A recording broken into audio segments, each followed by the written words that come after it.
നല്ല എടുപ്പുള്ള ഒരു ബിൽഡിങ്ങാണ്. ചുറ്റുവട്ടത്ത് മരാമത്ത് വർക്ക് വേറെ ബിൽഡിങ്ങുകളിൽ നടക്കുന്നതുകൊണ്ട് കുറച്ച് അലങ്കോലപ്പെട്ട് കിടക്കുന്നുണ്ട് റോഡ് സൈഡും അതിൻ്റെ പരിസരവും. അപ്പോൾ പണി കഴിഞ്ഞാൽ ഒന്നുകൂടി നന്നാവും.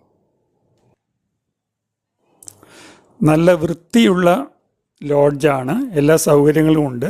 ലോഡ്ജിൻ്റെ ഉള്ളിൽ തന്നെ ഒരു റെസ്റ്റോറൻറ്റ് ഉണ്ട്. അവിടുന്ന് ഹോംലി മീൽസും ഹോംലി ഫുഡും കിട്ടുന്നതായിരിക്കും.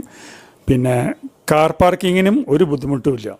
നല്ല ഒരു 10-15 കാറിന് പാർക്ക് ചെയ്യാൻ നിഷ്പ്രയാസം സാധിക്കുന്ന അത്രയും ഏരിയ ലോഡ്ജിൻ്റെ സൈഡിലുണ്ട്.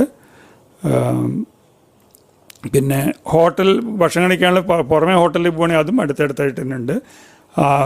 ഇതാക്കേണ്ടത് ഇൻറ്റീരിയറാണ് ലോഡ്ജിൻ്റെ. വളരെ വൃത്തിയായിട്ട് ഇരിക്കുന്നു. കാണുന്നതാണ് റെസ്റ്റോറൻറ്റ്. നല്ല പെരുമാറ്റം. ഞങ്ങൾക്ക് വളരെ ഇഷ്ടപ്പെട്ടു ഈ റെസിഡൻസിയിലത്തെ താമസം. കാർ